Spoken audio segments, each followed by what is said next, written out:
À l'origine, tout se faisait avec Dieu seul, il est riche en rédemption, il peut faire miséricorde. Mais il a vu que les démons aussi ont profité de ce principe, parce que la paternité est une autorité. Et ainsi, beaucoup de ceux qui marchent sous cet ancien pacte ont décidé de se tourner vers les ténèbres. Ils utilisent donc ce même principe dans le monde spirituel pour asservir leur génération. Alors Dieu a dit, « Chaque homme définira désormais son propre destin. Ce que ton père a fait ne pourra plus déterminer tes possibilités. » Mais la sortie de cette alliance se fait par une autre alliance. Parce qu'une alliance doit répondre à une alliance. Et si tu poursuis dans ce passage, il dit « Je vais établir une nouvelle alliance. » Il dit « Voici les jours viennent, dit le Seigneur, où je ferai une nouvelle alliance avec la maison d'Israël et avec la maison de Juda. » Hébreux 8 versets 8 à 10. Dieu veut établir une nouvelle alliance. Dans ce type d'alliance, la puissance n'est plus dans la lignée de sang. Tu peux décider d'entrer dans cette nouvelle alliance et tu seras dissocié de ce qui existait dans ta propre lignée pour commencer un nouvel ordre avec toi-même. Ta famille peut être pauvre, les gens peuvent mourir autour de toi, mais si tu entres dans cette nouvelle alliance, tu es déconnecté. Ainsi, aucun esprit ne peut plus trouver de l'égalité dans le monde spirituel pour t'affecter. Ils ne peuvent plus venir dire « Parce que ton père a fait ceci ou cela, tu ne réussiras pas. » Il dira « Tu es une nouvelle créature, les choses anciennes sont passées, parce qu'une nouvelle alliance est venue. » C'est cette alliance que Dieu voulait établir. Mais vois-tu, la nouvelle alliance a un protocole, et le protocole de cette nouvelle alliance est si solide que tu dois l'appliquer et le comprendre pour qu'elle soit effective. Elle ne peut pas être activée si tu ne la comprends pas et si tu ne la mets pas en pratique, parce que la nouvelle alliance est en Christ, et elle est fondée sur ce que Christ a fait pour l'activer. En réalité, si tu lis Hébreux 8 versets 6 à 13, tu verras ce que la Bible dit à ce sujet. Mais maintenant, il a obtenu un ministère d'autant plus excellent qu'il est le médiateur d'une alliance supérieure, établie sur de meilleures promesses. Je t'ai déjà partagé l'une de ces promesses, ce que ton père a fait ne peut plus définir ton avenir. Il est dit ensuite que si la première alliance avait été sans défaut, il n'aurait pas été question d'en établir une seconde. Cela signifie que la première alliance ne pouvait pas aider les enfants de Dieu. Or Dieu veut bénir ses enfants. Il y avait donc la nécessité d'établir une alliance qui offrait de meilleures possibilités à ses enfants. Il est dit encore, en reprenant leur infidélité, il dit « Voici les jours viennent, dit le Seigneur, où je ferai une nouvelle alliance avec la maison d'Israël et avec la maison de Juda. » Hébreux 8 versets 8 à 9. Lorsque cette alliance a été établie, elle devait aussi être validée par le sang, parce que la première alliance avait été activée par le sang, et la seconde devait l'être également par le sang. En effet, il est écrit qu'une alliance n'est pas mise en vigueur sans la mort de celui qui l'a établie. Lorsque le sang de Jésus a été versé, un nouveau paradigme s'est ouvert. La première manière d'entrer dans une prospérité que les démons ne peuvent pas manipuler, c'est de redéfinir ton alliance. Si tu n'es pas entré en Christ, ce qui arrive aux membres de ton village t'arrivera, quoi que tu fasses, parce que la légalité est dans le sang. Dans le monde spirituel, le sang est un conservateur de registre. Dans le naturel, on appelle le sang un fluide, mais dans le monde spirituel, le sang conserve des archives et le sang parle. Les démons savent retourner au registre du sang qui a parlé le jour où l'alliance a été établie. Ils peuvent invoquer les promesses que tes ancêtres ont faites lorsqu'ils ont reçu la parole de cet esprit. Que tu le saches ou que tu ne l'acceptes pas, tant que cette alliance est la seule sur laquelle ta réalité repose, elle demeure valide, car le sang de ton père coule en toi. Tant que cette alliance est active et qu'aucune autre alliance ne la neutralise, tu peux lutter autant que tu veux, le jour où les esprits se présenteront, ils invoqueront la position de cette alliance et manipuleront ta vie. Ils mettront en place des schémas, tu réussiras, tu monteras, puis tu chuteras, tu remonteras, puis tu retomberas. Ou bien tu verras des gens être retranchés et tu te demanderas ce qui se passe.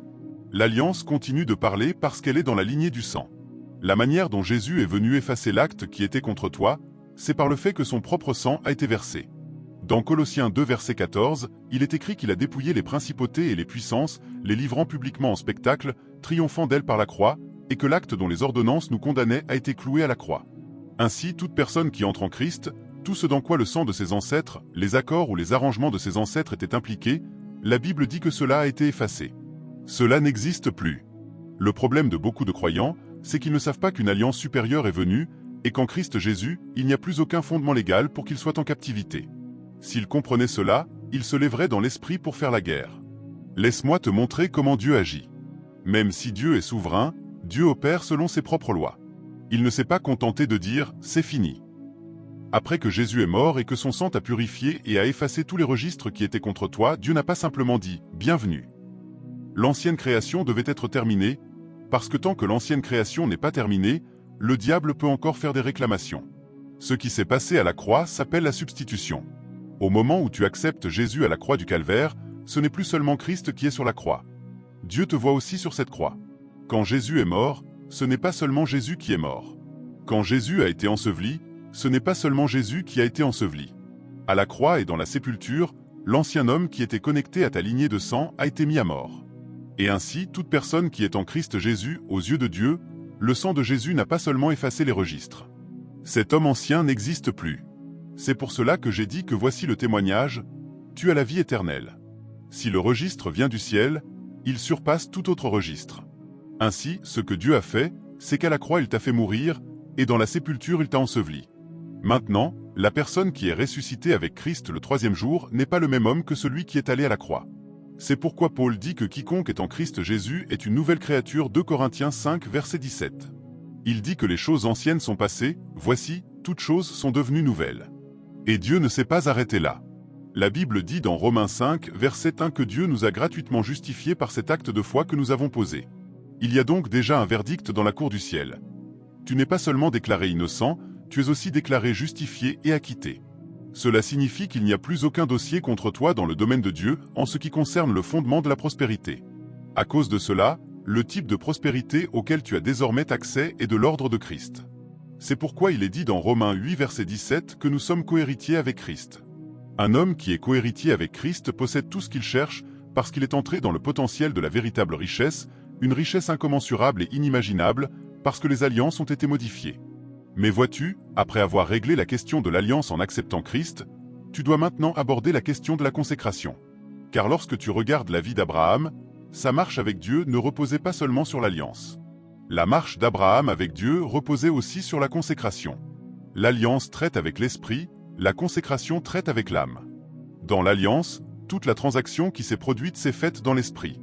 Et lorsque tu veux valider la transaction de l'esprit dans ton âme, tu dois entrer dans la consécration.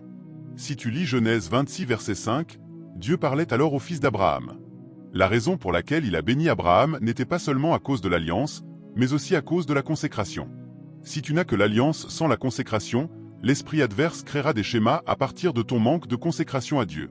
Car la consécration dans l'esprit est un acte d'adoration et aussi un acte d'allégeance.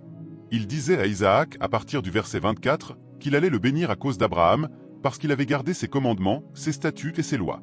Cela signifie qu'au-delà de l'alliance qu'il avait avec Abraham, qui était la circoncision, il y avait aussi une consécration qu'Abraham a observée. La consécration est comme un verrou sur l'âme, afin qu'un autre esprit ne puisse pas y pénétrer. Un esprit peut ne pas avoir de base légale pour entrer dans ta vie parce que tu es désormais en Christ Jésus. Mais si ton âme est ouverte et que tu t'engages volontairement dans le caractère de cet esprit, cela signifie que tu adores cet esprit. Et parce que tu adores cet esprit, tu t'es volontairement fait serviteur de cet esprit. Ainsi, cet esprit peut manipuler ta vie parce que tu fais partie de ses adorateurs. C'est pourquoi j'enseigne très souvent que l'adoration n'est pas un chant. L'adoration est en réalité un style de vie qui révèle le caractère d'un esprit. L'homme qui connaît la prospérité divine est un homme qui refuse de se livrer ou de se soumettre à un style de vie qui révèle la nature d'un esprit ou qui glorifie un esprit. Je vais te lire quelques passages pour que tu comprennes ce que je dis. Dans Éphésiens 4 verset 27, Paul parlait à l'Église. Il s'agissait de personnes vivant déjà dans la nouvelle alliance. Pourtant, Paul leur dit, ne donnez pas accès au diable. Tu es dans la nouvelle alliance, mais tu peux choisir volontairement de donner accès au diable. Et si tu donnes accès au diable, même si la légalité fondamentale a été supprimée, tu crées toi-même une légalité pour que cet esprit ait un droit d'influence dans ta vie. Lorsque l'esprit vient, la manière dont il pénètre dans ton âme, c'est en te suggérant des choses qui sont conformes à son caractère. Et au moment où tu commences à agir ainsi, dans le domaine spirituel, tu lui as soumis ton adoration. C'est pourquoi il est dit dans Romains 6 verset 16 que celui à qui vous vous livrez comme esclave pour lui obéir, vous êtes esclave de celui à qui vous obéissez. Pourquoi cela est-il dangereux? Dieu peut choisir de te donner une direction divine pour t'emmener dans l'abondance. Mais parce que tu es devenu esclave d'un esprit, cet esprit devient conscient de ce que tu fais. Et parce qu'il a désormais le droit de manipuler ton âme, il peut prendre ce que Dieu t'a donné et le corrompre. Tu découvriras que, même si le tableau de ton avenir est clair devant toi, l'énergie pour l'accomplir ne sera pas là. Il est possible d'être enceinte et de ne pas avoir la force d'accoucher. Dieu peut te donner la faveur, mais tu n'es pas encore sous le gouvernement de l'Esprit de Dieu. Tu es toujours sous le gouvernement d'un autre esprit, et tu manifestes le caractère de cet esprit. Ce caractère qui n'est pas divin peut corrompre la faveur de Dieu dans ta vie. C'est pourquoi tu vois certaines personnes à qui Dieu donne un talent et commence à les élever, mais elles continuent de marcher avec un esprit orgueilleux. Au milieu de ce talent, leur orgueil devient plus bruyant que la mesure de faveur qu'elles reçoivent. Et parce que leur orgueil devient trop fort, il corrompt la faveur. Ainsi, même si la faveur est présente, l'orgueil rend cette faveur inefficace. Les gens regardent alors la personne et disent « Oui, il est doué, mais ce caractère a corrompu la possibilité de la faveur. » La faveur est là, mais son impact ne se manifeste pas, parce qu'un autre esprit circule à travers son âme. La manière dont ces esprits opèrent est si organisée et concertée que lorsqu'ils t'ouvrent à leurs possibilités, ils insisteront jusqu'à ce que tu sois revêtu de leur nature pour toujours. Si tu étudies Éphésiens 6 versets 10 à 13, Paul parlait et disait « Fortifiez-vous dans le Seigneur et par sa force toute puissante. Prenez toutes les armes de Dieu, afin de pouvoir tenir ferme. » Il ne parlait pas aux pécheurs, il parlait à des croyants qui sont dans la nouvelle alliance. Mais il existe un autre type de guerre qui se déroule, appelée la guerre de l'âme. Parce que dans l'âme, tu peux ouvrir une porte, et un esprit peut entrer dans ta destinée par ton âme et commencer à manipuler ton avenir. C'est pourquoi les alliances spirituelles sont différentes des schémas spirituels. Une alliance spirituelle est une légalité qu'un esprit démoniaque possède parce qu'il a autorité sur ton existence. Mais après t'être donné à Christ, un esprit peut encore chercher à gagner une partie de toi sur la base des permissions que tu crées dans ton âme. Lorsque ces esprits viennent, regarde ce qu'ils font. Il est dit, car nous n'avons pas à lutter contre la chair et le sang, mais contre les principautés, Éphésiens 6 verset 12. Le mot principauté, si tu l'étudies, tu verras que cela décrit un système organisé. Le mot principauté signifie ce qui vient en premier. Cela veut dire que lorsque le diable vient pour t'asservir et altérer tes possibilités, il existe une hiérarchie et un ordre qu'il respecte. Le rôle des principautés est de créer une place dans ton âme pour le diable. Souviens-toi de l'enseignement de Jésus dans Matthieu 12 verset 43. Lorsqu'un esprit impur sort d'un homme, il parcourt des lieux arides, et s'il ne trouve pas de demeure, il revient avec cet autre esprit plus méchant. Ainsi, ce que font les principautés, c'est qu'elles envoient des démons. Certains démons viennent se promener devant toi. Ils cherchent à ouvrir ton âme, parce qu'ils savent que si ton âme n'est pas ouverte, l'alliance les empêchera d'agir. Ce qu'ils cherchent, c'est d'utiliser la puissance de ta volonté pour entrer dans ta destinée et te corrompre. Les principautés sont comme les agents de marketing du monde spirituel. Elles ont examiné ta lignée et ont dit « Cet homme est sous une autre alliance. » Mais quand nous avons examiné son père, il aimait les femmes claires. Il y a donc de fortes chances que celui-ci aime aussi les femmes claires. La dernière fois que nous avons observé, lorsqu'il est allé quelque part et que quelqu'un s'est incliné devant lui pour le saluer, il était très heureux.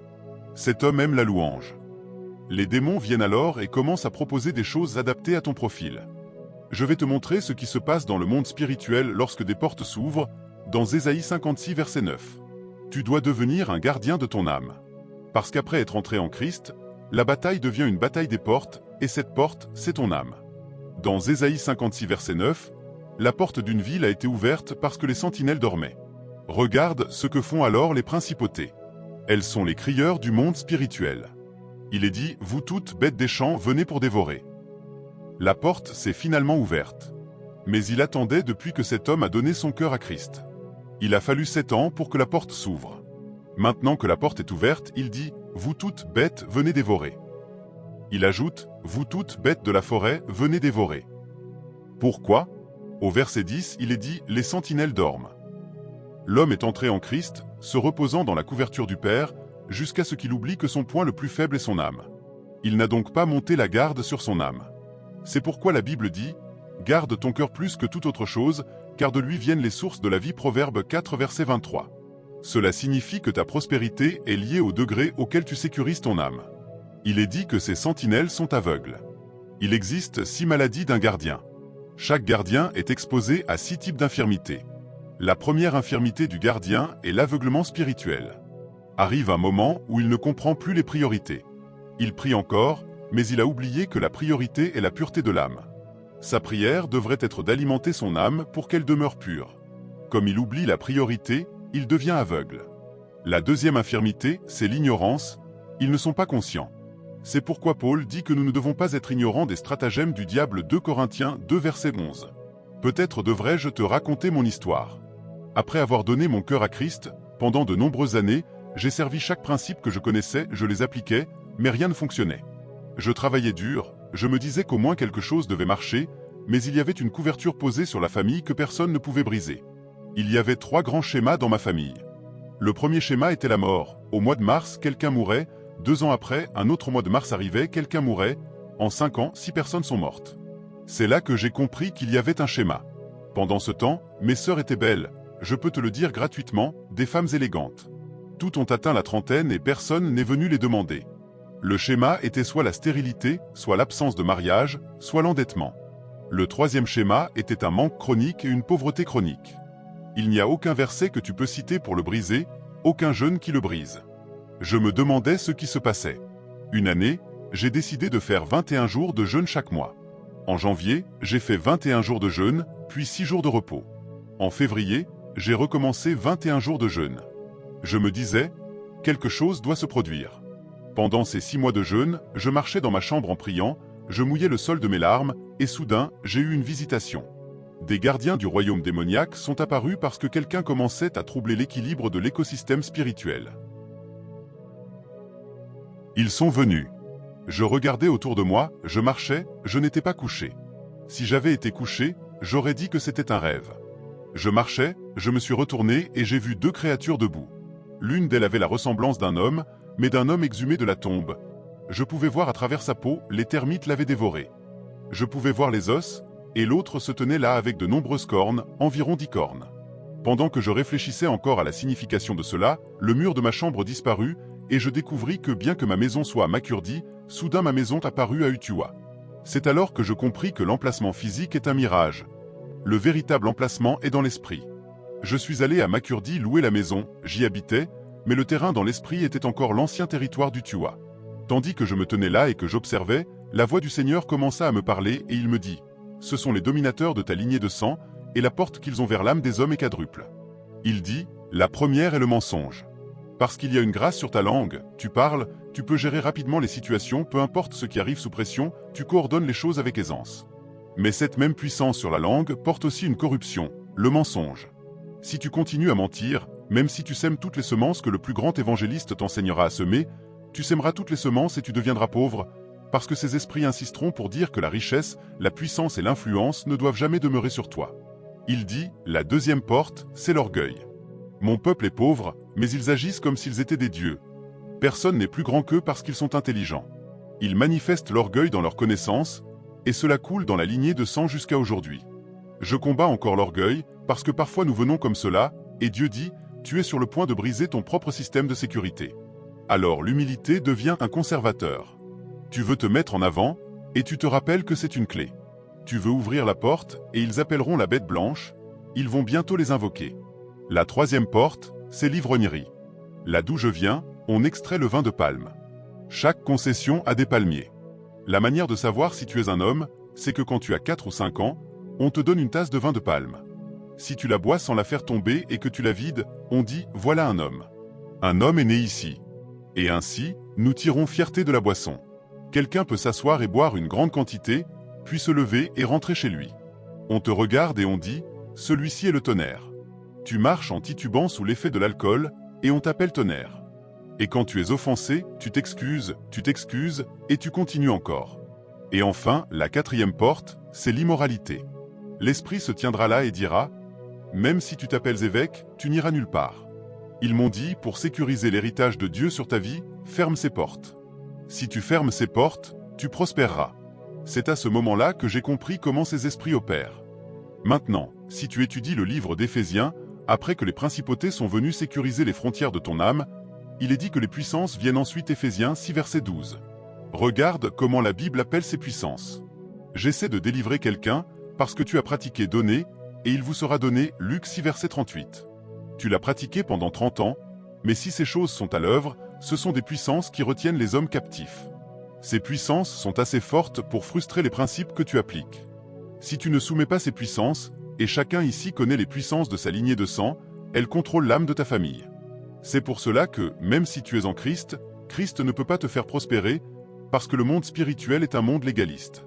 Les puissances sont appelées exousia. Mais ce type d'exousia, de manière étonnante, tel qu'il est utilisé dans ce passage, signifie l'autorité sur le choix. Lorsque les principautés te gagnent, les puissances viennent transformer ce que tu appelles une simple habitude en une addiction. Tu découvres alors que tu veux arrêter ce que tu fais, mais tu n'y arrives pas. Tu essaies, tu n'y arrives pas. Maintenant, une puissance est impliquée. Lorsque tu as ouvert ton âme, ce qu'il cherchait en entrant, c'était ton choix. Il a détourné ton choix et l'a verrouillé. Tu ne peux plus choisir, c'est lui qui choisit pour toi. Lorsque la puissance contrôle ton choix, alors viennent les dominateurs des ténèbres de ce monde. Le terme utilisé pour les dominateurs des ténèbres est cosmos, ce qui signifie le roi du monde qui produit la désolation, l'aveuglement de la vue. C'est le roi qui provoque l'aveuglement du regard. Tu vois maintenant pourquoi beaucoup de personnes ne voient pas ce qui pourrait les transformer. Ces puissances manipulent désormais ta destinée. Elles ont aveuglé ta vue. Que dit la Bible au sujet de l'aveuglement? Dans 2 Corinthiens 4 verset 3, il est dit que l'évangile est voilé pour ceux qui sont perdus. Les perdus sont ceux qui ne peuvent plus participer à la communauté d'Israël. Dans 1 Corinthiens 2 versets 12 à 14, il est dit que nous n'avons pas reçu l'esprit du monde, mais l'esprit qui vient de Dieu, afin que nous connaissions les choses que Dieu nous a données gratuitement. Puis au verset 14, il est dit que l'homme naturel, celui dont la vue spirituelle est aveuglée, ne reçoit pas les choses de l'esprit de Dieu. Il a l'esprit, mais il ne peut pas recevoir les choses de l'esprit de Dieu, et il ne peut pas les connaître, parce qu'elles sont spirituellement discernées. C'est exactement ce que viennent faire les dominateurs des ténèbres de ce monde, ils t'aveuglent. Ainsi, Dieu te donne une direction et te dit « Donne l'argent que tu as à la veuve ». Le prince des ténèbres vient et dit « Non, il n'y a aucune sagesse là-dedans. Il y a beaucoup de veuves dans cette ville, va investir ton argent. » Pourtant, c'était une direction divine, parce qu'une saison de kéros s'était ouverte sur ta vie. Ce que Dieu cherchait à faire, c'était de créer une possibilité pour te propulser. Mais l'aveuglement est déjà là. Ainsi, chaque fois que Dieu te donne une instruction qui doit te conduire vers la richesse, l'esprit vient la contrecarrer. Et parce que la puissance a déjà verrouillé ta volonté, tu n'as plus d'autre choix que de faire ce que cet esprit te dit. Ainsi, Dieu essaie de te faire prospérer, mais il ne peut pas. Et enfin, il a parlé des méchancetés spirituelles dans les lieux célestes. Éphésiens 6 verset 12. Le mot utilisé est pneumatica ponria, ce qui signifie l'esprit de désolation. Cela signifie que ce que font les méchancetés spirituelles dans les lieux célestes, c'est qu'elles sont des experts dans la création de la pauvreté et de la désolation. Mais la manière dont cette séquence s'active dans ta vie commence par l'ouverture de ton âme au caractère et à la nature de l'esprit. Lorsque Dieu appelle un peuple à la repentance, lorsqu'il avertit les gens de se détourner de l'iniquité, ce n'est pas seulement une question de le servir. Ta prospérité y est liée. Quand tu t'ouvres aux princes des ténèbres, ils obtiennent aussi le pouvoir de manipuler les résultats de ta vie. La raison pour laquelle beaucoup d'entre nous appliquent des principes et que cela ne fonctionne pas, que nous semons et que cela ne marche pas, c'est qu'il existe des puissances qui rendent pauvres, des puissances qui rendent désolés, qui régulent nos processus de décision. Ainsi, peu importe ce que Dieu essaie de faire, nous contrecarrons Dieu par nos propres décisions. Et peu importe à quel point tu es né de nouveau, Dieu ne violera pas ton choix. C'est pourquoi la deuxième chose que Christ t'introduira pour que tu prospères s'appelle la consécration. Le rôle de la consécration est de verrouiller les portes de l'âme. Tu découvriras que ces esprits ouvrent différentes portes dans ton âme. Pour certains, c'est la colère. Pour d'autres, c'est la méchanceté. Pour d'autres encore, c'est la médisance. Nous pensons que nous détestons quelqu'un, nous allons nous liguer contre lui en le calomniant. 10 ans plus tard, tu découvriras que ta vie finit dans la pénurie et la désolation, parce qu'un esprit utilise un outil contre ta prospérité. Lorsque Dieu veut t'aider et t'amener dans une provision surnaturelle, la deuxième chose qu'il fait après l'alliance, c'est d'introduire la consécration dans ta vie. La première consécration qu'il introduira dans ta vie s'appelle la prière. Tu ne peux garder aucune autre consécration sans avoir d'abord été enseigné dans la consécration de la prière, parce que rien n'impacte l'âme comme la prière. C'est pourquoi il est dit « Ne vous inquiétez de rien, mais en toute chose par la prière et la supplication avec des actions de grâce, faites connaître vos besoins à Dieu. » Philippiens 4 verset 6. Il est dit que pendant que tu pries, Dieu fait quelque chose autour de ton âme. Il est dit que la paix de Dieu, qui surpasse toute intelligence, gardera ton cœur. Philippiens 4 verset 7. Pendant que tu pries, Dieu construit un mur autour de ton âme. C'est pourquoi il est dit dans Jude verset 20, « Bien-aimés, vous édifiant vous-même. » Édifier, c'est comme bâtir un édifice. Ton âme a été dévastée, les murs de ton âme se sont effondrés, les démons y ont trouvé un accès. Il est dit, « Jérusalem doit être rebâtie. » Et la manière de la rebâtir, c'est en priant dans le Saint-Esprit. En priant dans le Saint-Esprit, un édifice commence à s'élever dans ton âme.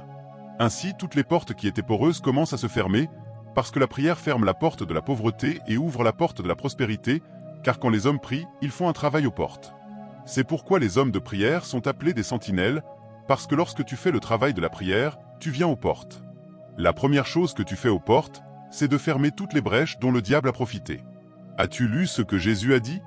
Il a dit que si tu as quelque chose contre ton frère et que tu apportes ton offrande à l'autel, laisse-la. La Matthieu 5 versets 23 à 24, parce que la prière ne commence pas tant que les portes ne sont pas verrouillées. Lorsqu'un homme commence à prier, Dieu commence à travailler sur son âme. Dieu commence à façonner son âme. C'est pourquoi tu découvriras que parfois Dieu t'enseigne la prière, il te place simplement à l'autel.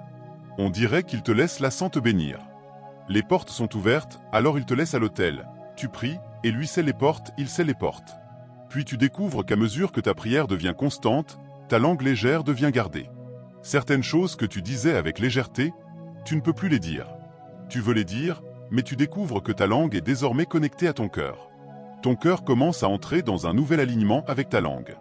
Tu découvriras qu'en priant, Dieu commence à censurer tes yeux, il commence à laver tes yeux par la lumière. Tu ne sauras pas que la prospérité est en vue, mais les portes sont en train d'être verrouillées.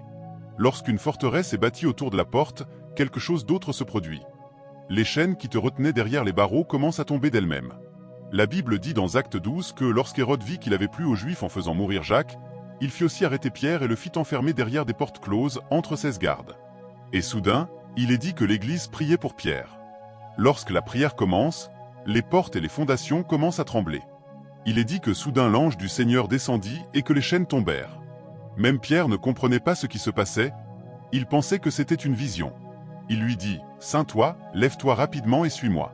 Pierre marcha au milieu des prisonniers, et les gardes ne le virent pas. Il arriva à la première porte, et elle s'ouvrit d'elle-même. Puis il arriva à la porte qui mène à la ville, la porte de fer, et même cette porte s'ouvrit d'elle-même. Acte 12, versets 7 à 10. Lorsque la porte de la ville s'ouvre, c'est l'accès au domaine de la richesse, parce que la richesse est dans la ville. Mais ce que le diable fait, c'est que lorsqu'ils entrent, il te verrouille dans ta propre âme afin que tu ne puisses pas sortir. C'est pourquoi la Bible dit que nous nous sommes échappés par la fenêtre, parce qu'une porte était fermée et une autre était ouverte. 2 Corinthiens 11 verset 33.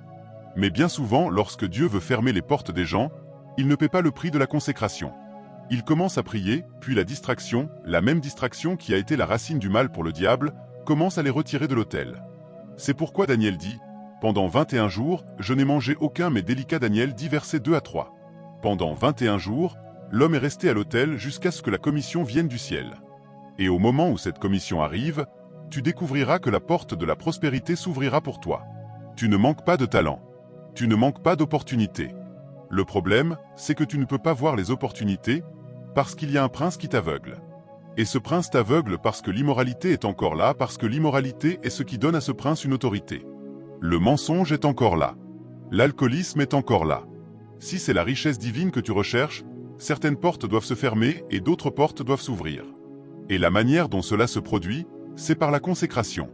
Lorsque tu pries pendant un temps et que Dieu sécurise les portes, Dieu commence ensuite à ajouter d'autres couches de consécration. Quand j'ai commencé à persévérer à l'autel, j'ai vécu des expériences. Un jour, je priais pendant un jeûne de 21 jours, et soudain un prince est sorti du mur et est venu s'asseoir sur ma poitrine.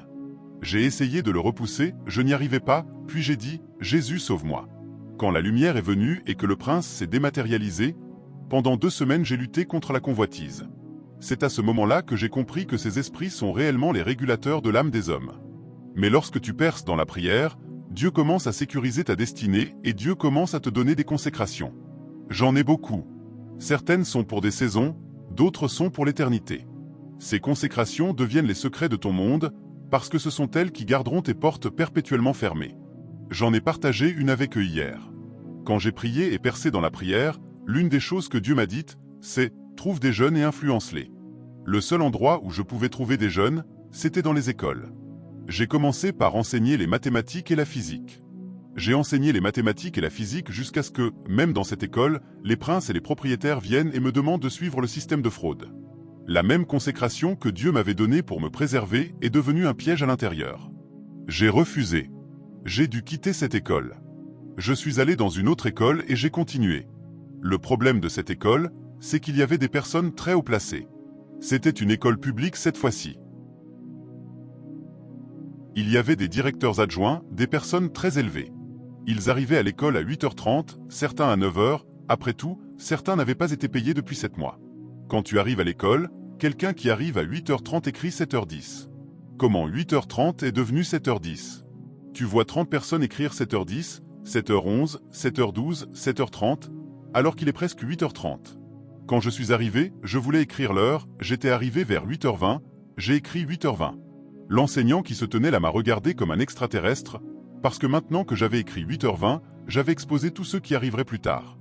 Le deuxième jour, je suis arrivé et j'ai écrit 8h05. Cela est devenu une guerre pendant un temps. Un jour, lorsque je suis venu pour écrire l'heure, ils m'ont dit « Attends d'abord, laissons-nous écrire notre heure ». Ils écrivaient leur heure avant moi. À chaque consécration, il y a un combat. Ces portes essaient de s'ouvrir à nouveau, ils essaient de les forcer. Et pourtant, si tu arrives en retard, on te retire parfois de l'argent sur ton salaire. Je venais de New GRA, je continuais à écrire l'heure exacte. Je continuais jusqu'à ce qu'un jour je maîtrise l'art d'arriver plus tôt, et la porte s'est verrouillée. Après un certain temps dans cette école où j'enseignais, le réveil a commencé. Pendant la pause, je parlais aux élèves, toute la salle se remplissait, et Dieu baptisait des personnes dans le Saint-Esprit. J'étais toujours dans cette école, enseignant, gagnant 25 000. Tout d'un coup, alors que j'étais à l'école, on m'appelait pour me dire qu'on appelait depuis Ibadan, viens être une bénédiction. J'étais à l'école, on disait qu'on appelait depuis Ilorin, viens nous bénir. J'étais encore à l'école quand quelqu'un m'a invité depuis l'Afrique du Sud. Ils ont payé le billet d'avion. Quand j'ai regardé, mon ancien billet coûtait 10 000 rands, c'était plus de 6 mois de salaire que je gagnais. J'ai dit qu'ils auraient pu m'envoyer cet argent pour que je prêche par visioconférence. Il est arrivé un point où je gagnais 25 000 naira par mois, j'étais toujours à l'école, puis mon revenu est passé à 300 000. Ce revenu ne venait plus seulement de l'école. Des gens restaient chez eux et Dieu leur disait de me donner quelque chose. J'étais encore à l'école, puis un jour je suis devenu tellement occupé que même le directeur me demandait quand je serais disponible. J'ai dû démissionner, et cette fois-ci, lorsque j'ai démissionné, c'était dans la liberté. Avant, quand tu démissionnais, les 3 mois suivants étaient difficiles, parce qu'il n'y avait pas d'argent. Mais maintenant, les portes étaient verrouillées, et soudain les choses ont commencé à se produire d'elles-mêmes. Et à mesure que les portes restaient verrouillées, l'impact continuait d'augmenter. L'impact continuait d'augmenter. Ce que tu faisais restait le même, mais le niveau d'honneur changeait. L'honneur commençait à changer. Et à mesure que j'étais promu, d'autres consécrations m'étaient données.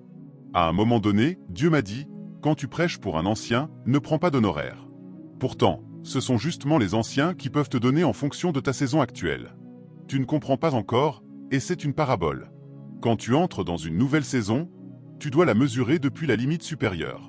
Tu faisais la même chose auparavant et tu recevais 50 000. Tu fais la même chose maintenant et tu reçois 500 000. Cela signifie qu'une nouvelle saison s'est ouverte.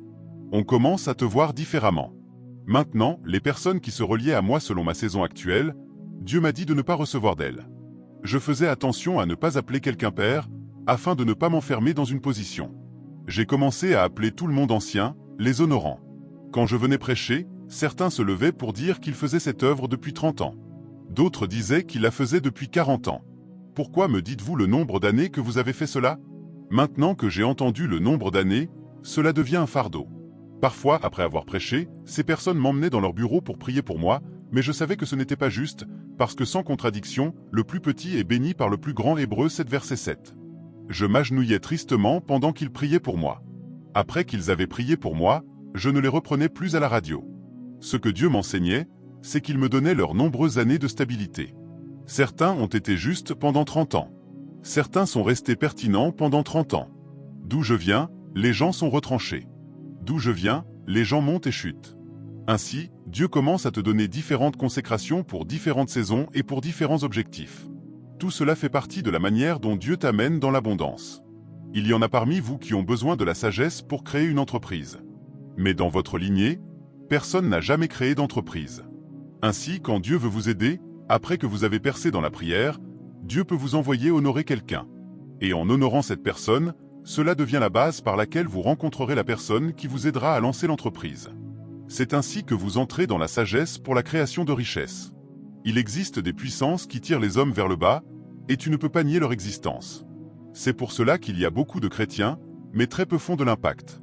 La raison, c'est que ces puissances existent, et l'autorité qu'elles ont sur ton âme vient des consécrations dans lesquelles elles t'entraînent. Le mensonge est une consécration. L'immoralité est une consécration. La haine est une consécration. La médisance est une consécration. Lorsque Dieu veut changer ton sort, il ferme ses portes et ouvre de nouvelles portes. Et la manière dont Dieu ouvre de nouvelles portes, c'est en te donnant de nouvelles consécrations. Cela commence par la prière, afin que tu montes à Sion pour entendre de Dieu. Et lorsque tu montes à Sion, Dieu commence à te donner des secrets que personne ne connaît. Observe les personnes qui font de l'impact, elles ont des secrets étranges qui ne semblent pas liés à la richesse. Mais tant qu'elle garde ses choses et ses ordonnances, Dieu continue de déverser des choses dans leur direction. Ainsi, la deuxième manière d'entrer dans la prospérité divine, c'est de satisfaire les exigences de l'Alliance.